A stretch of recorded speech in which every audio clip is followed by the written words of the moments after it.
Halo teman-teman, kali ini bareng sama aku. Dan di video kali ini aku akan nge-review, lebih tepatnya menceritakan ulang atau membahas sebuah film India.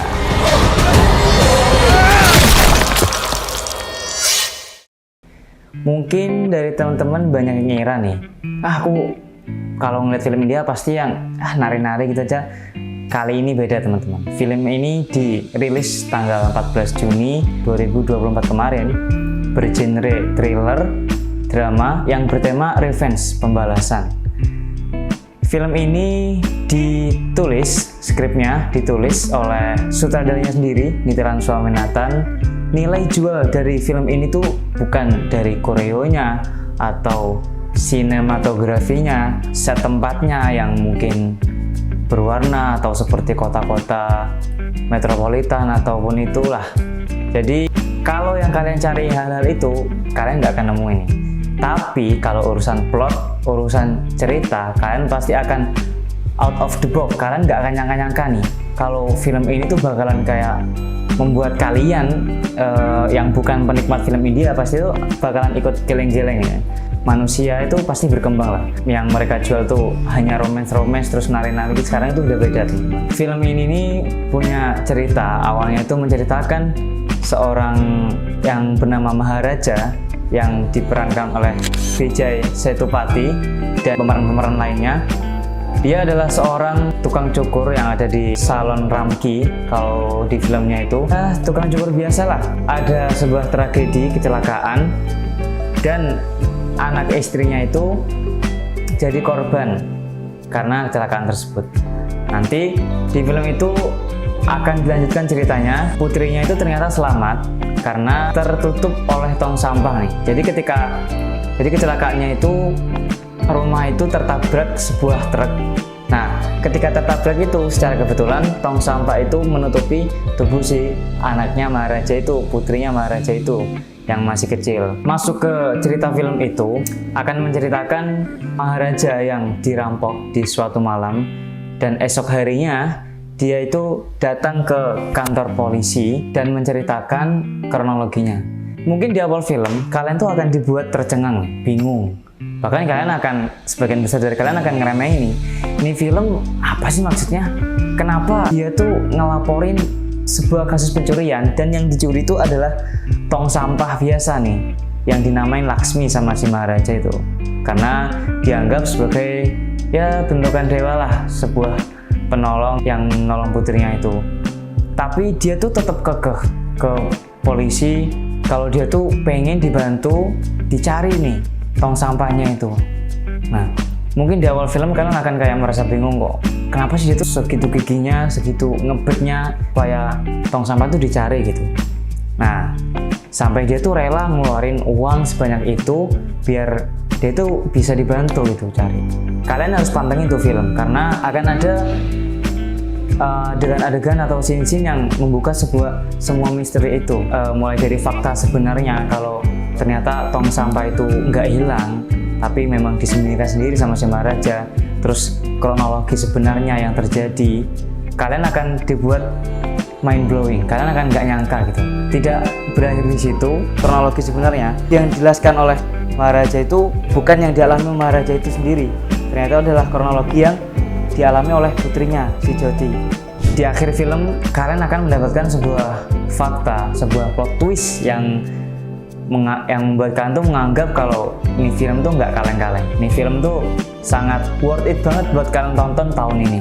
Di film ini itu membuat biasanya nggak suka sama film-film yang ceritanya itu maju mundur terus bikin orang pusing, itu akan membuat para penonton yang tipe-tipe seperti itu suka. Di film ini ada 3 babak, jadi ada act pertama, act kedua, sama act ketiga. Di babak pertama, film itu akan mengenalkan karakter-karakter film itu.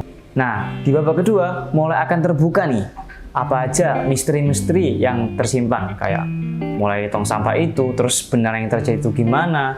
Lalu di babak ketiganya itu kalian akan diberi sebuah plot twist yang benar-benar membuat kalian tuh tercengang, membuat kalian itu kayak nggak nyangka-nyangka. Karena biasanya di film-film dengan plot-plot yang tidak terduga seperti itu hanya menyajikan hanya membuat penonton itu berpikir, nebak-nebak, ini habis ini gini nih, habis ini gini nih. Tapi di film ini beda.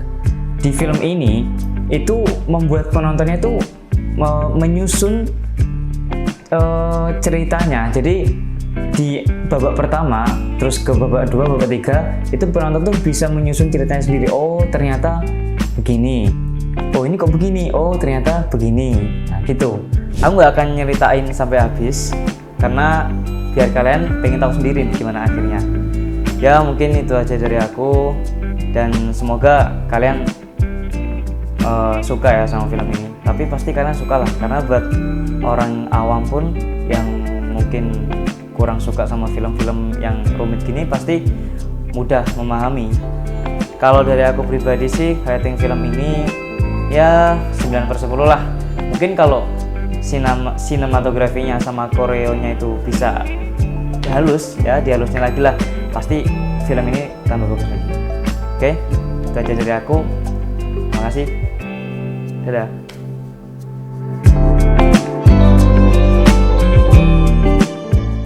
Lakshmi எங்கள் வீட்டு சாமி சார். என் பொண்ணு கேம்ப்லேருந்து வந்தோடனே லட்சுமி எங்கன்னு தான் சார் கேட்பேன். எப்படியாவது கண்டுபிடிச்சி கொடுங்க சார். 2 தனிப்பட அமைச்சு தேடுற இன்ஸ்பெக்டர் சார் சொல்லியிருக்காரு. ஒரு இளவும் இவனுங்க பண்ண மாட்டாருங்க. கடைசியில் உன் கோமணத்தை கூட உருவிட்டு விட்டுருவாங்க. உங்களால் முடியலன்னா லட்சுமி கேஸ் அட்லீஸ்ட் சிபிஐக்கு சிபாரிசு பண்ண முடியுமா சார்?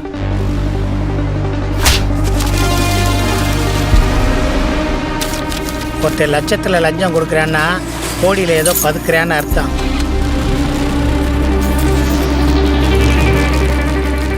போலீஸ்காரங்களும் எத்தனை நாளைக்கு தான் இந்த கேஸ் ஓப்பன்லேயே வச்சுருப்பாங்க? இவனுங்க ஆள் பார்க்க ஒரு மார்க்கமாக இருக்கிறானுங்க. உள்ள பூந்து லோன்னா பெருசாக எதுவும் சிக்குன்னு நினைக்கிறேன். எதுக்கும் இந்த பணம் நகை எல்லாத்தையும் வேறு இடத்துக்கு மாற்றி வச்சிருமா? ஃபாலோ பண்ணுவோம், சரியான நேரம் இப்போ தாத்து போட்டுருவோம். ஏய் சவரகத்தி, செத்தடா!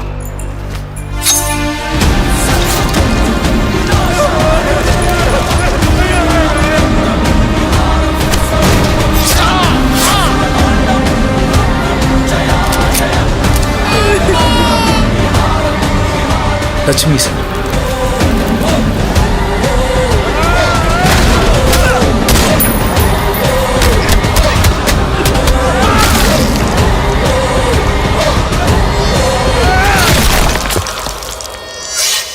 உன் தலையை எடுத்த மாதிரி அவன் தலையை எடுக்கிறானா?